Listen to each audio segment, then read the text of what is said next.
Today we are talking about seasonal strategies, the pros and cons of selling your home over the holidays. There are lots of pros and cons to this, and depending on where you live especially, it can be very challenging to try and sell your home over the holidays. However, where we are in Southern California, it's not as much those kind of difficulties. So I'm going to talk to us today about basically as if we were selling here in Southern California, because I know most of us are in this area. So first, before we jump in, a little bit about me. My name is Brittany Hannon. I'm a real estate agent, coach, and investor, and I jumped into full-time real estate in 2020. Before this, I actually had an almost 20-year-long career in educational leadership, where I did coaching, teaching, training, sales, customer service, all of that kind of stuff, which really translated well into real estate. But in 2018, I bought my first investment property out of state, and then very soon after that was when I jumped into real estate full-time. So I kind of have, like every different angle of real estate, and I also coach lots of agents across California. And so I am able to talk to a lot of different people about their home selling experiences because of my clients, and also because of the people that I coach and their clients. And so today we're just going to talk about, what are some of the struggles that we have based on what we know to be reality in buying and selling real estate. So let's jump in and talk about where we're going today. So obviously we need to talk about the pros and cons. We have to talk about the elephant in the room about, is it a good time to buy or sell, or really to sell is what we're talking about today. And what are the negative aspects of this? Because there may be, and so we want to just discuss, is this now the right time for you? We're going to talk a little bit about timing the market. Right now is kind of an interesting time where we have some interesting stuff going on with the interest rates. And so, a lot of people might say, well, now's not the time, we should wait for later. So we're going to talk a little bit about timing the market and should we time the market. Then we're going to talk about staging and decor. I know a lot of people are interested in this topic, staging and decor. Should you decorate for Christmas? If so, how do you do it? Should you decorate for all the holidays? We're in October, so we have Halloween, Thanksgiving, and Christmas, and Kwanzaa and Hanukkah, and all different kinds of holidays coming up. New Year's. How should we be decorating, and how should we not be decorating? And then at the end, we're going to wrap it up with the bottom line. So let's talk about the pros and cons of selling over the holidays. So one of the pros you can see kind of in this picture is that houses look beautiful over the holidays. So that is one of the pros, is that you really do a lot to get your house ready. So the house shows really well. Now, I will say a caveat to this is depending on who you're selling to. So if you're selling a house on Christmas Tree Lane, it's going to be really interesting. You are going to want to show, this is how we decorate and this is what's expected, because look at the whole neighborhood. Everybody is decorating for Christmas. Now, if you're in an area where there's not a lot of home decor and your house is decorated like this, that's going to be a little interesting. It may be a little over the top. So you really want to decorate to, you really want to, we'll talk about this later, but you really want to impact the masses. One of the other pros about selling over the holidays is that buyers are serious. So, it starts to get cold, it starts to get rainy, depending on where you are, you may get some snow. And so the people who are coming to see your house are going to be serious buyers. They're not going to be people who are just wandering into an open house one day because it's fun to do. They're not going to be people who are like, let's just see what's on the market. They're going to be people who are serious. They're going to actually want to be coming into your house because they want to buy this house. There's less inventory in over the holidays. So all of the time, real estate is cyclical. It goes up and down over the course of the year. Traditionally, over the spring and summer is when we have the most inventory. It's when the most houses are for sale. And then we have less inventory, lower inventory, not as many houses for sale in the fall and especially in the winter. So because there's less inventory, remember it's always about supply and demand. And especially right now, we have our prices we're seeing are staying relatively high. Now, that doesn't mean that there aren't price reductions. There may be some price reductions that you're seeing, but because of the market that we're in, and we'll touch a little bit more on it in a second, because of the market that we're in, the prices are still staying pretty high. So that is a benefit to, if you're thinking of selling, it's still going to be fairly high throughout the winter.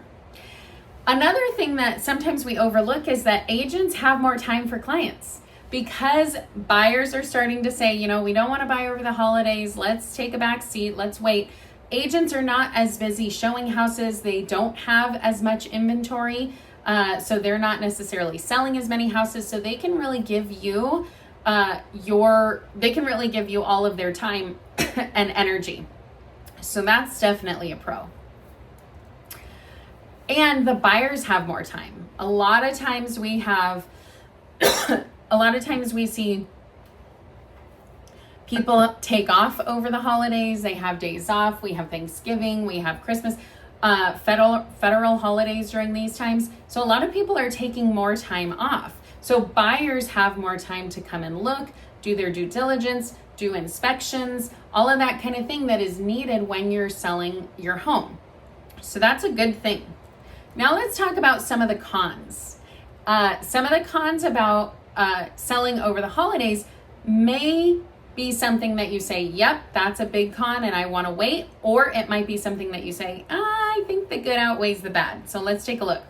So of course, there are usually less buyers. So just like we said that there's less inventory, there are usually less buyers. There are fewer buyers. However, those buyers, the few buyers that there are more serious. So that may be that may turn into a pro for you, because if you're thinking of selling your house, there are going to be less people walking through your house, and the people that are walking through are going to be serious buyers. So there are going to be fewer of them, but again, depending on how you look at it, that might be a pro. Now you're probably going to see fewer offers. Because there are less buyers, you're likely to see fewer offers.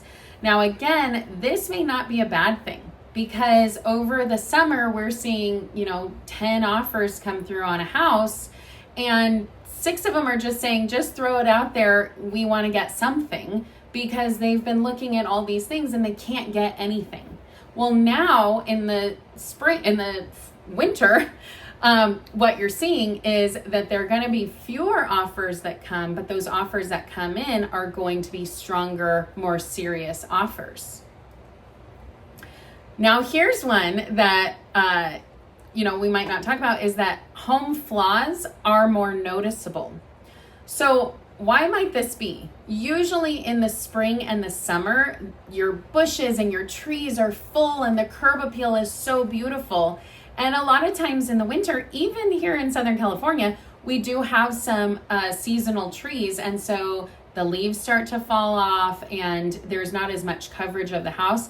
And you may start to notice some things like, there's, the paint needs to be redone and it's not as much of, curb appeal. You also may notice when you go into the house, it's cold in here. It might be drafty when you don't necessarily notice that over the summer. Maybe the heater doesn't work, or maybe you haven't turned the heater on for so long that it smells weird, when that happens. So there definitely are some flaws, and it might be a little bit more noticeable. Some other things might be that you are you're really seeing what needs to happen with like the rains coming. You're seeing that maybe you need some roof repairs because you had some leaks. Maybe the windows might be leaking because of the rains. So you're really starting to see some of that when you don't necessarily see that when the weather's so nice. So interesting thing to think about, because this is not something that I think sellers typically think about when they're going to sell their home. But during the colder seasons, this is something that comes up a little bit more. Now, because everybody knows that it's better to sell, quote unquote, in the spring and summer, the buyers think that the sellers are going to be more motivated, so they may offer lower. So this is not necessarily true, but oftentimes sellers are more motivated if they're selling in the winter. Because if you're selling over the holidays, that really does usually mean I gotta go. And that's the case for my clients that I have right now who are selling. They're saying, like, we just bought a house, we need to sell. And they bought their house over the summer, and now they're taking the time and deciding, okay, now's the time to sell, and we have to get rid of it. So, I mean, that really is the case sometimes for some sellers, and you don't have to accept the lower offers.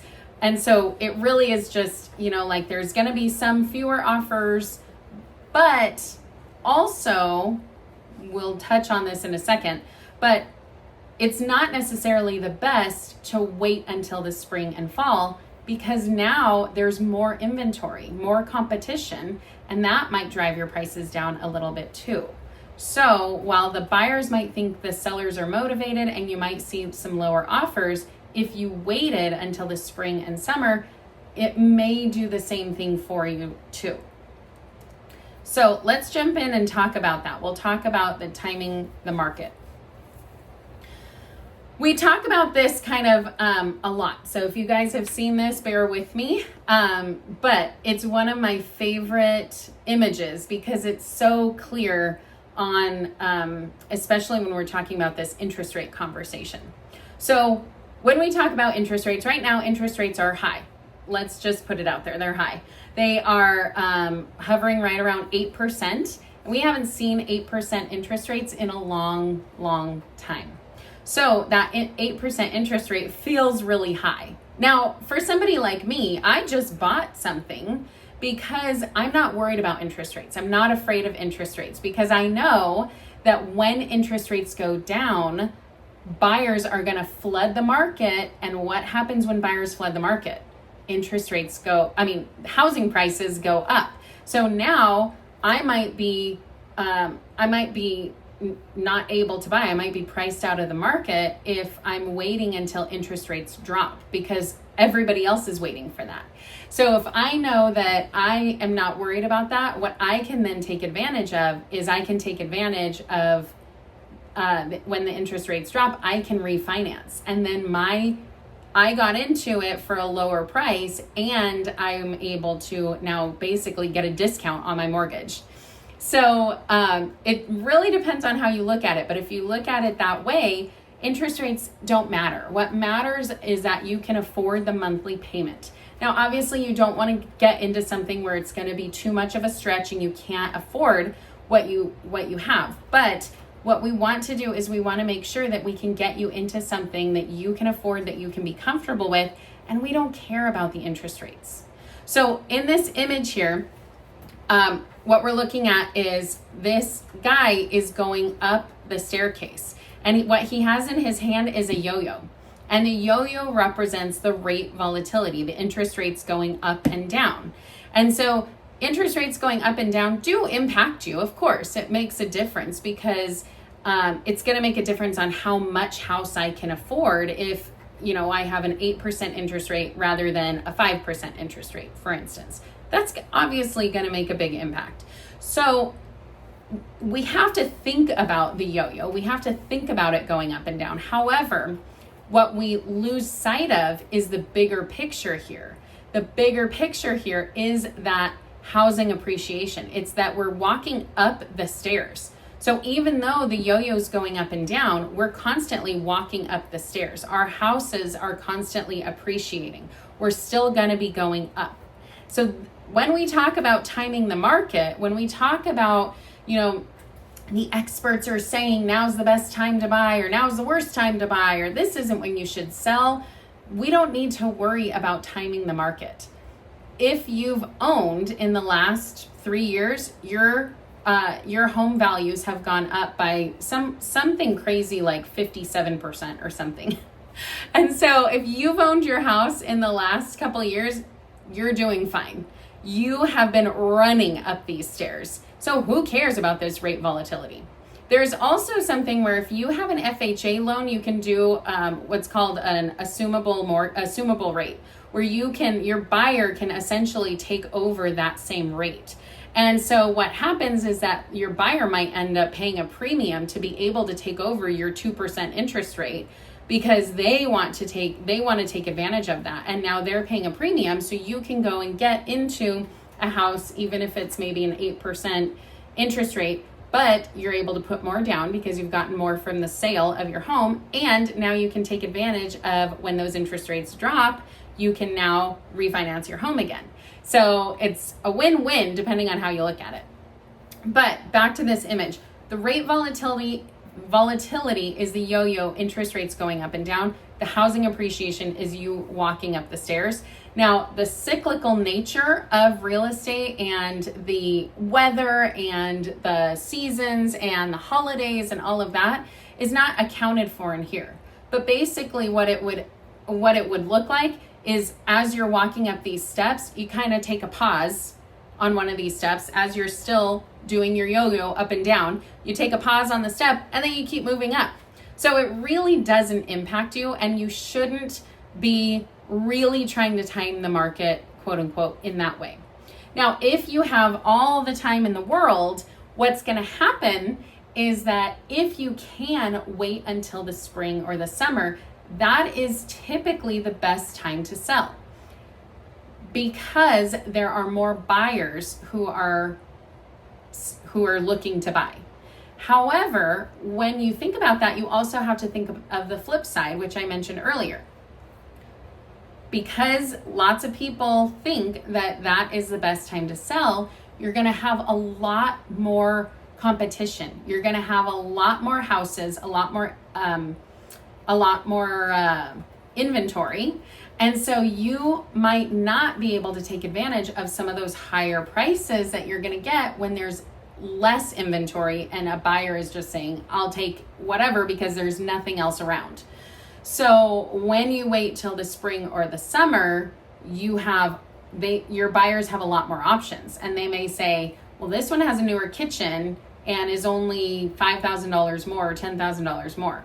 Or this one has a garage and the other one doesn't, and so I'm gonna choose the one that has the garage, or whatever. There are just more options for your buyers to try. So you want to keep that in mind, that when there are more options, sometimes the prices drop a little bit. Now, of course, the prices do go up in the spring and the summer.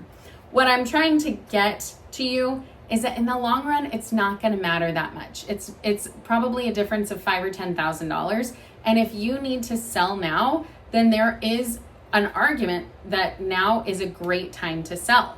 So when we talk about timing the market, stop trying to time the market. Not only is it a waste of time, but even for the quote experts, the probability of failure is high. So we don't want to time the market. We don't want to worry about what's going on there. We just want to sell when you need to sell, buy when you need to buy. Don't worry about timing the market. As soon as you get in, you're going to start appreciating. And if you're planning to be in your house within between 3 and 5 years, you're going to recoup anything that you might have lost if there is a dip in the market. So you don't have to worry about that. Now, I want to talk for a second here about a recession, because we're hearing there's 100% chance of a recession coming. It's coming. We know it's coming. What is that going to look like? Now, I will say that a lot of people are worried about 2008. It's going to look like 2008 again, where the housing market crashed. Now, the difference with 2009, is that with that in the Great Recession, the housing market was leading that crash. The housing market was why that recession hit. In most other markets, or in most other recessions, the housing market was just impacted. Those are the kind of recessions that we're seeing coming. It's that the housing market is going to be impacted. So there may be a slight dip, but look at all of the slight dips that happened in the past, the recessions that happened in the past. There was a recession that happened in the 90s. There was a recession that happened in the 80s. I mean, whatever. There's always recessions that happen every couple of years. But when we look at that, if somebody had bought their house in the 90s and they had a slight dip in their housing price, they have fully recouped that. And I mean, by like 150%, probably more, probably like 300%. So that's what you have to look at. You have to look at saying, okay, we might go down, and essentially keeping with this same image of going up the stairs, what it's going to be is that if you're trying to time it based on the holidays and the seasons, you're going to be walking up the stairs, and then all of a sudden you're going to stop on one stair, take a pause, take a breath, and then you're going to keep going up. Now in a recession, what's going to happen is you're going to pause, stop, take a breath, and then you're going to go down one step. And then you're going to turn around and keep going back up. Now you may go back up slower until you get a really good rhythm, and then you're going to start running up those stairs. But you see, the idea is that the longer that you're here, the more you will be fine. You do not have to worry about a recession coming. You don't have to worry about the housing markets crashing. You don't have to worry about any of that, because whenever the best time to buy a house is the best time for you. And if you think about throughout history, really, investors always buy when other people pull back. And so if we put our investor hat on and think about our house as an investment, if we are ready to buy or sell when everybody else is pulling back, we're probably going to reap the benefits of that. We're probably going to be okay in the long run. So remember that most of the time, we are not worrying about what's going on in the media. Now, if you're a flipper and you want to flip a house, yeah, I would say now might be a tricky time. But if you're looking to sell your house right now, you are going to be fine. If you're looking to sell and then buy something else, you're going to be great. So I really just want to put this out that it is okay. And remember, oftentimes when we do get into a recession, the way that they bring us back out of a recession is by lowering the interest rates.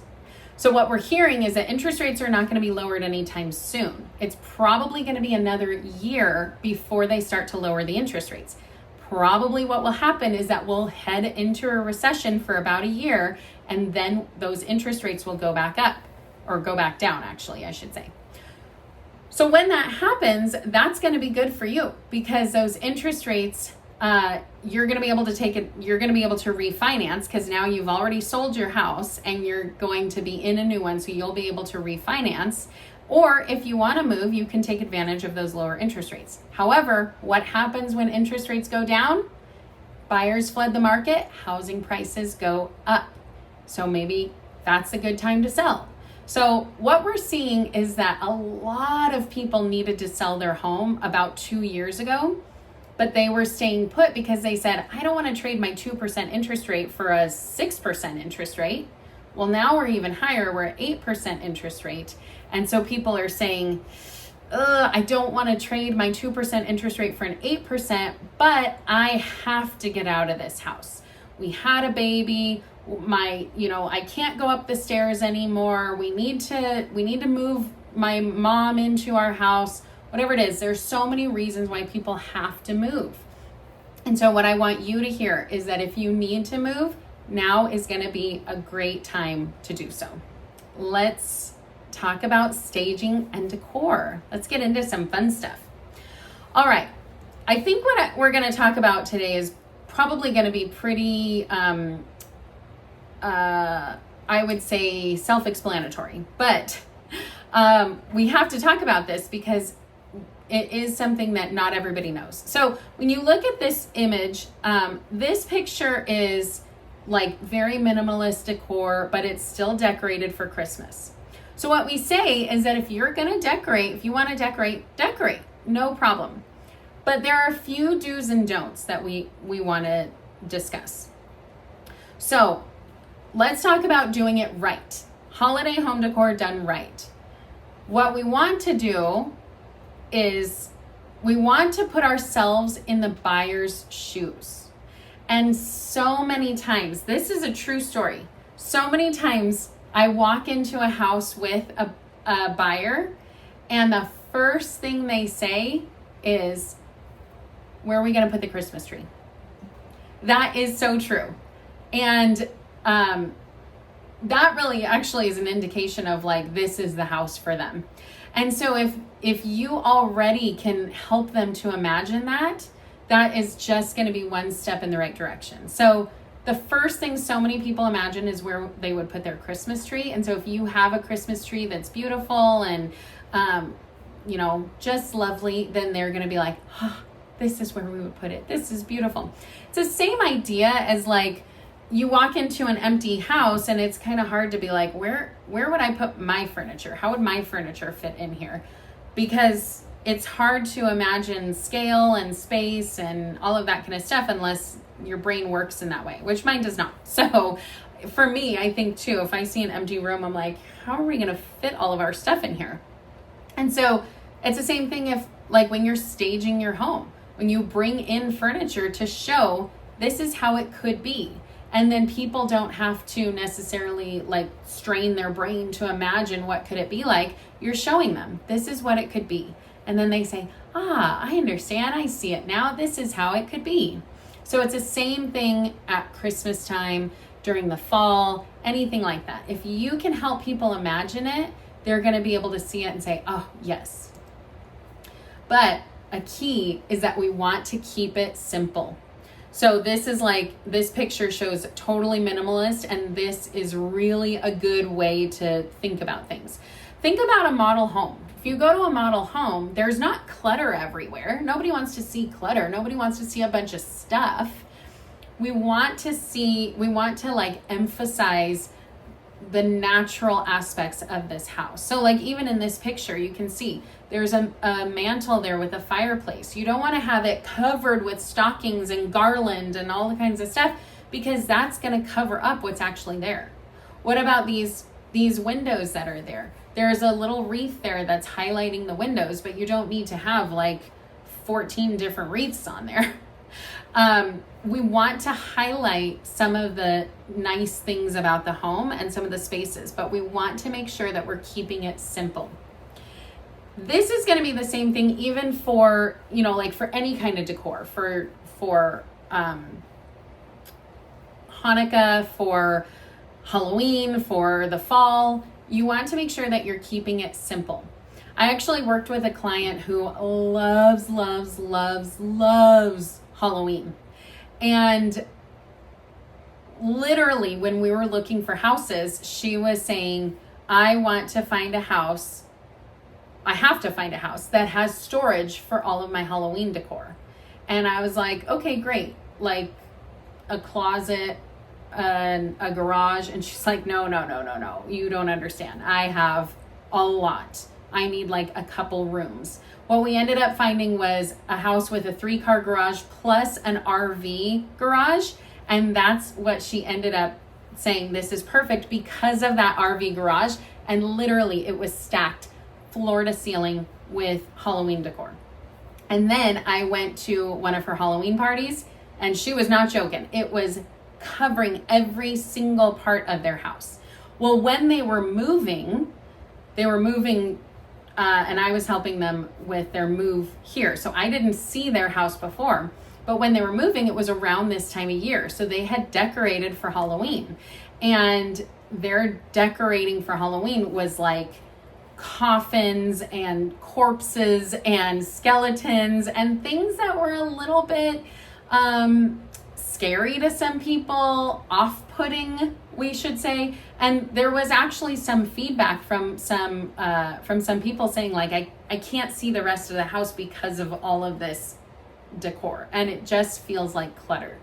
So when you have a lot of stuff, it's gonna take away from it. We want to keep it simple, and we want to appeal to the masses. So when we think about like that Halloween house, not everybody likes Halloween. Not everybody likes corpses. Not everybody likes, a cadaver on your kitchen island. Not everybody likes these things. And so we want to appeal to the masses. Typically, people like to see clean spaces. They like to see simple decor. They like to see things where they can picture themselves in it. So, one of the things you might consider staying away from is overly religious articles of decor. You might consider staying away from things that might offend some people. So, you just want to think about, like, if I'm trying to appeal to the masses, if I'm trying to appeal to the most amount of buyers, I don't want to put out things that people might be offended by. And so and that's okay if you want to put it out in your new home, if you want to put it out later, if you want to keep it in storage, no problem. But you might want to just consider that that's not what everybody wants to see. Now let's talk about a big mess. When we look at this, as opposed to this image, big difference. Clean, simple, light, bright colors. And then this is like, this is a disaster. And so let's talk about holiday home decor gone wrong. This would be like my other friend who she decorated for Halloween, even though they were trying to sell their house, and they got some negative feedback on it. So what do we not want to do? So holiday decor can look like clutter and mess. So you never want to show clutter and have it feel like a mess. Regardless of the time of year, you always want to make your home picture perfect as it can be. So we even tell people, take down your personal photos, because we don't want people sitting there staring at a photo on the wall because it is a nice picture of your family. We want people to be looking at the house. We want people to be looking at the space. And holiday decor can clutter it up and make it look like a mess. So any kind of clutter that you might have, usually what I tell people is think of a model home, think of the kind of stuff that they have in a model home, make your house look as close to a model home as possible. But usually what it is take what you have now and remove half of it. Half of your decor, half of everything that's on the walls, half of your furniture even. And that's now what is going to make your house pop. So when you think about that, especially with your home decor, don't be cluttering it up. Stay away from polarizing decor. Appeal to the masses. So the same thing as what to do. We want to stay away from things that are going to make people feel a certain way, especially a negative way. So we don't want people to walk in and say like, ooh, I don't like that skeleton, that 12-foot skeleton there. And we don't want people to walk in and be offended by maybe some religious article. And I wouldn't say, like for Christmas, if you have a nativity set, I don't think that's going to be something that's offensive to people. But maybe if you have like 500 nativity sets, that might be something that's a little over the top. So, you just want to think about what's going to appeal to the masses. As always, less is more. So we want to make sure that we're not doing way too much. Less is more. So whether you're selling over the holidays or anytime, we want to make sure that we are really, really, really considering what do we need to have out and what would it look like if this was a model home. And usually the less is more idea is really going to get you closer to where you need to be. All right, so let's wrap this up and talk about the bottom line. What is the bottom line? What do we need to do? So the best time to sell is the best time for you. Forget about the interest rates, forget about the market, forget about the season. If you need to sell, we're going to make it happen. So don't worry about is it a good time to sell? Should I wait until the spring? Should I wait until the fall? Should I wait until next year? If you need to sell, we're going to make it happen. And now is going to be the best time for you. All right. If you need to sell, sell. Don't try and time the market. There are pros and cons to every market, just like we talked about. There are going to be cons to selling in the spring and the fall. One of the biggest ones, like I said, is that now there's a lot of inventory and the buyers have a lot to choose from. And so they're going to be maybe passing over your house in favor of another one that appeals to them more. So every market has its drawbacks. Don't worry about that. The time, if you have to sell, sell. Number 2, decorating. If you do choose to decorate, keep it simple. And really, I would say when you are decorating for any of these holidays, I do think it's okay. I think it's a nice touch. I think people do like it. We just want to keep it simple. So I would say if you are going to be decorating, take half of what you normally would and use that. Maybe even less. If you're an over-the-top decorator, I would say take a quarter of it. But it's okay to decorate. Just decorate. Keep in mind what will appeal to the masses. And then finally, plan your strategic consultation. Meet with me to discuss your options, and let's come up with a game plan to set in motion. I am ready to do this. I sell houses at all different times during the year. I have one coming up that we're talking about. By the time we list it, hopefully we're going to get an offer in and close right before Christmas.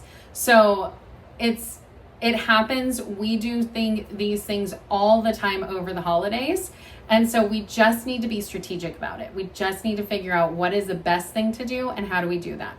If you're ready to make a move, I'm ready to help. So use this link or use this QR code to schedule your strategic consultation with me.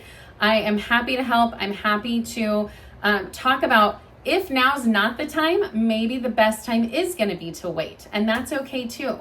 I want to figure out what is going to be the best for you. And then finally, on the next buyer and seller webinar, remember we have these the last Thursday of every month. So the last one for next month is going to be the week after Thanksgiving. So November 30th at 6 p.m. And we're talking about new year, new home, first time home buyer's guide. So if you guys are thinking, hey, this is great, but I am not a home buyer yet. I haven't bought a house, so I can't sell. This next one is going to be for you. We're going to talk about how to navigate this crazy market and achieve your home ownership dreams. So we will see you on November 30th, and I'll see you at 6 p.m. And make sure to schedule that strategic consultation because I am happy to help.